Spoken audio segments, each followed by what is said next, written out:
Today's video, I'm going to talk about a topic that might be controversial just for runners, but fitness people in general, and that is stretching.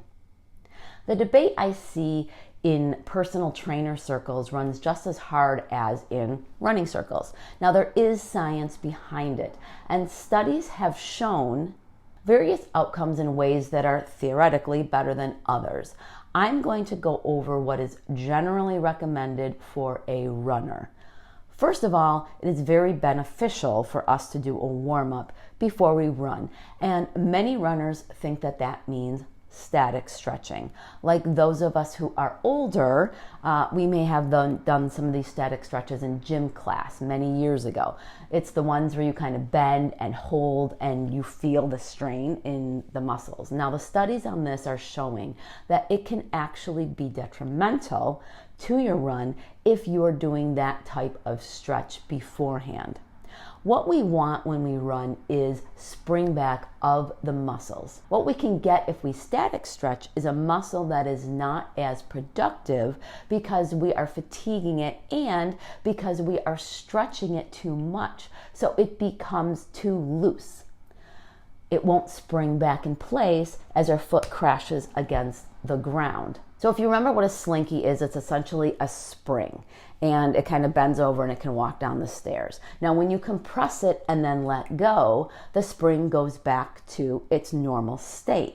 Now, as a lot of little kids do, they stretch it, and that weakens the spring back, and so it won't go back to how it's supposed to be. So static stretching can cause us to overstretch, so we lose power and can actually weaken the muscle. And this is according to a study done for the European Journal of Applied Physiology.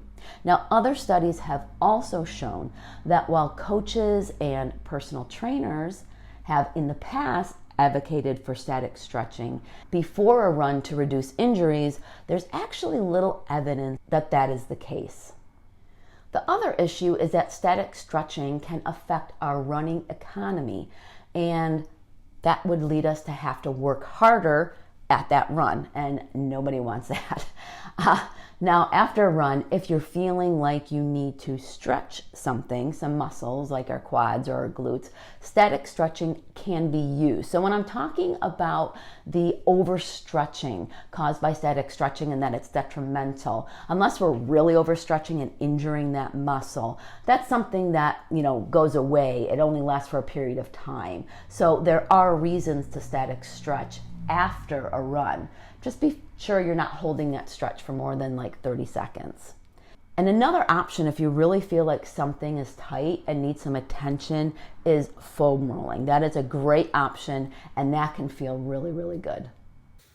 So this is a quad foam roll, and I'm working with a smooth roller. Now there's different kinds of rollers.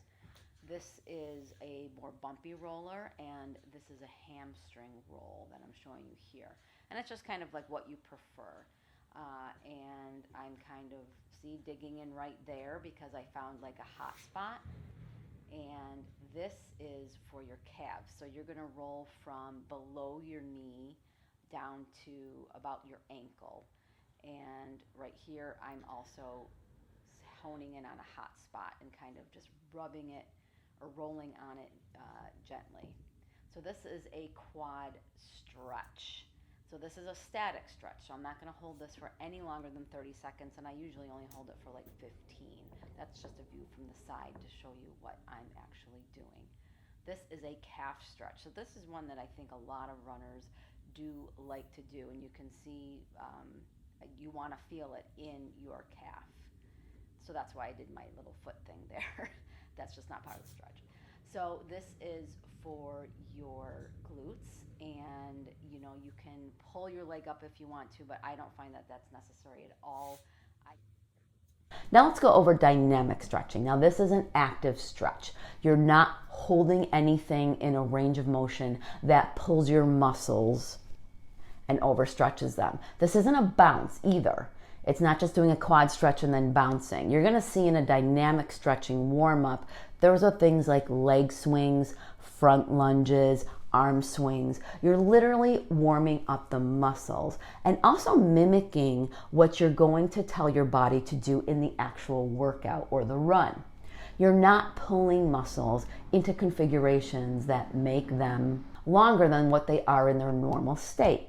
You want that give back and that power that you will get when your muscle snaps back after you compress it when your foot hits the ground.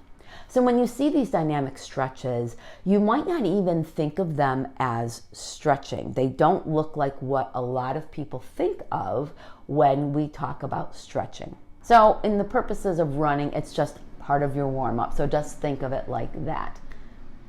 Now, if you don't do any stretching, like the static stretching, I'm going to tell you that it's okay. And unless you have other issues that a personal trainer might be able to work on. So as a run coach, I would tell you to do foam rolling if you don't really have any issues. So I am a run coach and I am from Buffalo, New York, and I have the most fun guiding people in their journey.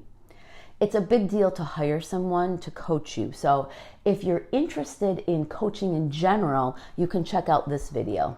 If you're closer to being ready to get on a roster, you can check out my coaching page over at wrinkledrunner.com, and you can let me know and I can give you some more information about that. You can also sign up for my once a month newsletter where you can see all the previous month's content and links from the Wrinkled Runner, me, and any other resources that I have found. Thanks for watching, and I'll see you on the run.